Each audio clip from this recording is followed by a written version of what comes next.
Artificial intelligence could be a next step in speeding up arbitral proceedings. International Arbitration Center at IAC has been already attempting to use technology for transcripts. According to the chairman, Thomas Krumel, IAC issued more than 2,300 awards last year alone. What is the perspective for the nearest future? Watch the fragment of the interview right now.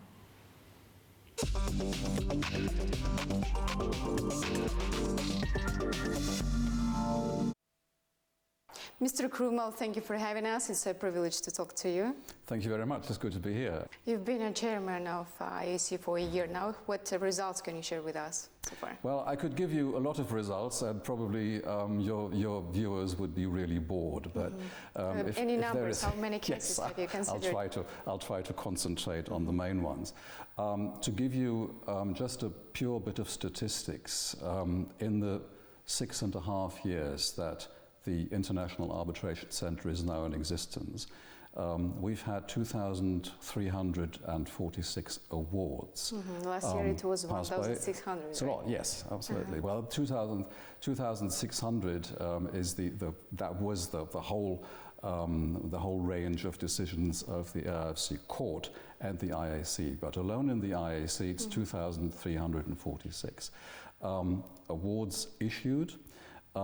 Those awards who were directed against parties in Kazakhstan were enforced to the 100% satisfaction of the claimant parties, which is fantastic because of a very good cooperation that the IAC court has with the National Ministry of Justice and the National Association of Judicial Officers. And all in all, we have been able to put the IAC firmly on the map of international arbitration on a global scale. The key factors for something like our arbitration center to function is investor confidence and investment security. And we've very impressively actually managed to show that to the investors community. We're now having investors and their lawyers confirming us that if it were not for the presence of the International Arbitration Center here at the IAC in Kazakhstan, they would probably go elsewhere with their investments, but they perceive us as a tool, an essential tool or a prerequisite of investment security, and that obviously is very encouraging. We are trying to extend our working sphere, our sphere of influence, our sphere of users, in a very organized manner. For example, we have now 9 offices and hearing facilities outside of Kazakhstan. First of all, in the surrounding countries like Turkmenistan, Uzbekistan, Tajikistan, and all that. It goes as far as to Turkey, it goes to Georgia, it goes to Azerbaijan, it goes to Armenia.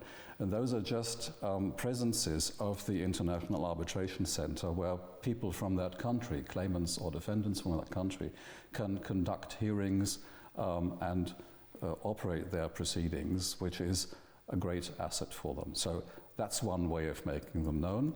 As we talk, we are lucky to conduct negotiations with parties in Beijing, China, to have an office and a presence there, which would obviously attract more investors or more parties to arbitral proceedings. Let us switch to the topic of the coming event, Eurasia Arbitration Week that will take place in Astana this week. What is the agenda on it, and what can we expect from that?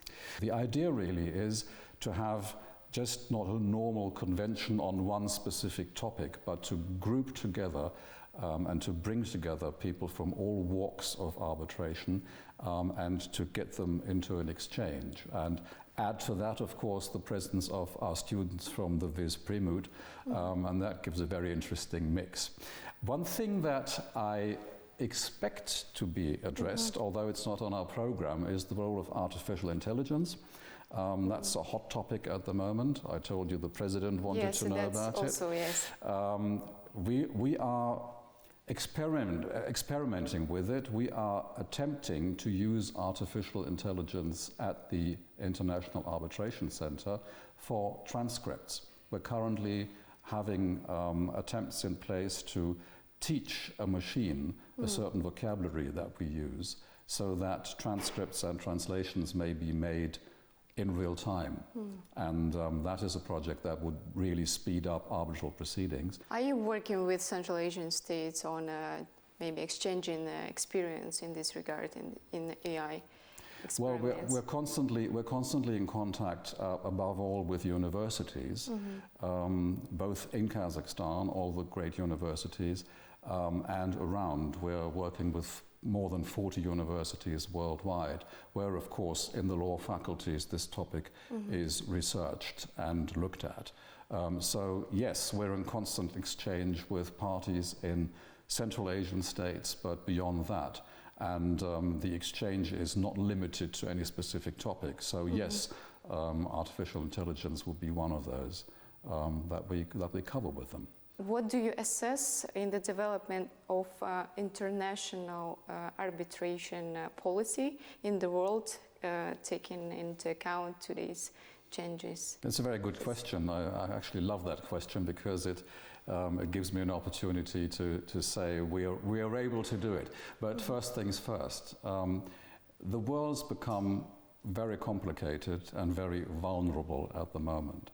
And at the same time, in many countries, in Europe, in Asia, overseas, across the Atlantic, you have statistics telling you that the number of court cases, the number of people going to the state courts to seek dispute resolution is sharply decreasing.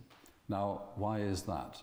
I think it is because we have less and less time to care about normal proceedings administered by states according to fixed rules. There is no time, and things become more complicated, not only in the IT sector. So a state judge who may be very well qualified in the law necessarily doesn't have to be qualified in matters of financial instruments, in matters of technology, in other matters that have become central to our societies and to international trade. And that's where arbitration comes in. You can select your own arbitrators. You can see, is this person not only a good lawyer, a good legal person, but also somebody who has a feel or experience with, say, an IT matter, chip production, or what have you.